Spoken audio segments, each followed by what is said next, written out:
नमस्कार मित्रों, मैं नवीन कुमार आज आप लोगों को बीज भंडारण क्या है, बीज भंडारण के क्या सिद्धांत हैं, बीज भंडारण को प्रभावित करने वाले कारक कौन कौन से हैं और बीज भंडारण में कीट एवं रोगों से किस प्रकार से बचाव करेंगे, इसके बारे में बताने जा रहे हैं। सबसे पहले जानें कि बीज भंडारण है क्या। बीज गुणवत्ता को बनाए रखने के लिए जब इन्हें सुरक्षित भंडारण किया जाता है तब उसे हम बीज भंडारण कहते हैं। बीज का भंडारण शुष्क एवं ठंडी दिशाओं में करनी चाहिए। बीज भंडारण से पूर्व बीजों को उचित नमी स्तर पर सुखाना चाहिए। उच्च गुणवत्ता वाला बीज हो जो साफ सुथरा हो, यांत्रिक रूप से क्षति न पहुंचा हुआ, ऐसे बीज को ही हम भंडारित करते हैं। चूहा चिड़ियों से बचाने की पूर्ण व्यवस्था हो। भंडारण के दौरान सापेक्षिक आर्द्रता एवं ताप को उचित स्तर पर रखना चाहिए। बीजों को भंडारित करने से पहले भंडार गृह को मैलाथियन से अच्छी तरीके से उपचारित करना चाहिए। मिथाइल ब्रोमाइड एवं फास्फिन से भंडार गृह धुआं करना चाहिए। बीज गुणवत्ता एवं आयुकाल को प्रभावित करने वाले कारक के बारे में बताएंगे कि क्या कारक हैं। बीज के प्रकार, जब बीज अच्छा होता है तो उसकी भंडारण क्षमता या जीवन क्षमता ऐसी ज़्यादा होती है। प्रारंभिक बीज गुणवत्ता जैसे यांत्रिक रूप से चोट खाए बीज भी जो बहुत लंबे समय तक नहीं वो जीवित रह पाते हैं और भंडारण घर में जाने के बाद से उनमें कीट मकोड़ों के लगे रहने का खतरा बना रहता है। संग्रहण के दौरान अपेक्षिक आर्द्रता एवं तापमान 50% रिलेटिव ह्यूमिडिटी पे 5 डिग्री सेंटीग्रेड तापमान तथा 10 वर्षों तक बीजों को जीवन क्षमता को बनाए रखा जा सकता है। शुष्क एवं ठंडे में ही भंडारण करना चाहिए और उद्गम स्थान में विभिन्न स्रोतों से प्राप्त जीवन क्षमता अलग अलग होती है। अलग अलग जगहों से बीज जब हम काट के लाते हैं तो उनकी जीवन क्षमता भी अलग अलग होती है। वातावरण में उतार चढ़ाव भी जीवन क्षमता को प्रभावित करता है, जैसे सूक्ष्म जीवों के द्वारा बीजों को हानि पहुंचाई जाती है और अगर कम तापमान है तो बीजों में जमाव से नुकसान हो जाता है और ज़्यादा तापमान है तो उनका सूक्ष्म जीव के बढ़ने की खतरा हो जाती है जब कम नमी और ज़्यादा तापमान हो तो। और इस तरीके से ऑक्सीजन दबाव भी जो है जीवन क्षमता उससे बहुत कम हो जाती है।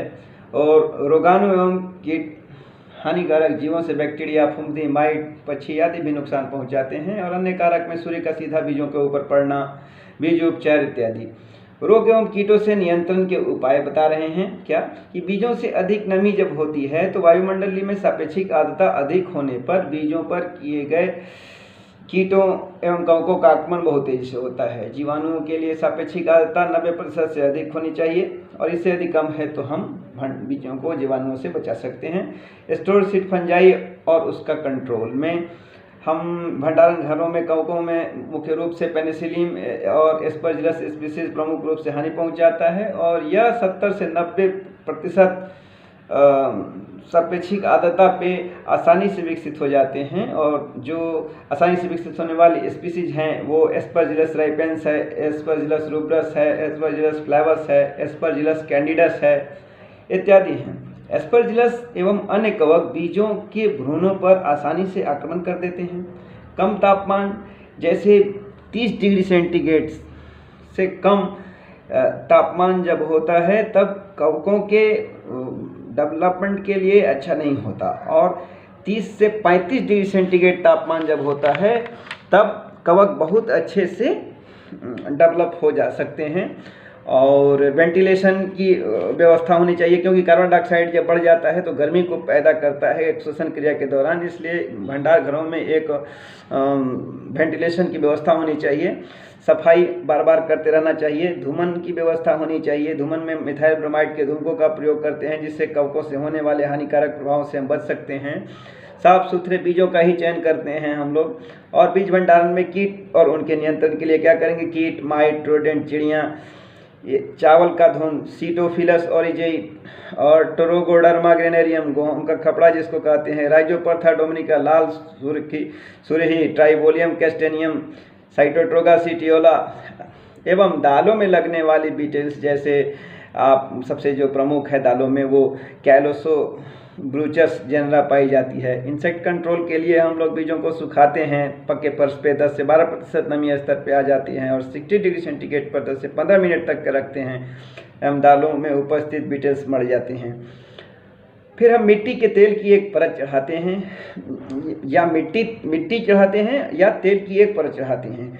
कम मात्रा में लगभग 10 से 100 केजी बीजों को उत्पादक मिट्टी के बर्तनों में भंडारित करते हैं और 1 से 2% समान रूप से मिट्टी मिलाकर बर्तन बंद करके रखते हैं। इस प्रकार नीम का तेल भी आप उपयोग कर सकते हैं आप लोग, जिसमें 2 से 5 मिलीलीटर प्रति केजी की दर से बीज में मिलाकर भंडार करने से कीटों के प्रभावी ढंग से रोकथाम हो जाती है।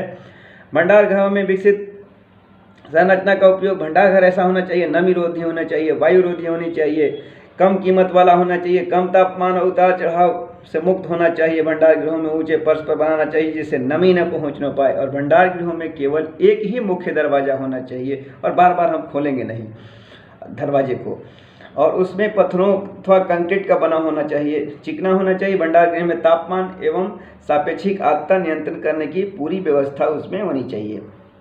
अब हम रासायनिक विधि का उपयोग करेंगे।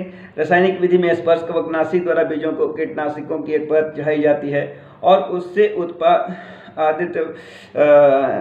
उत्पाद जैसे आप पाउडर के रूप में भी ले सकते हैं और तरल रूप से भी ले सकते हैं, धूमक के रूप में भी उपलब्ध होते हैं। मेलाथियान जो है वो दोनों रूप में आप तरल रूप में भी ले सकते हैं और घोल के रूप में भी ले सकते हैं और उपचार करना चाहिए। और जब हम मेलाथियान से छिड़काव करते हैं तो कम से कम उसे 7 दिन तक नहीं बेचना चाहिए।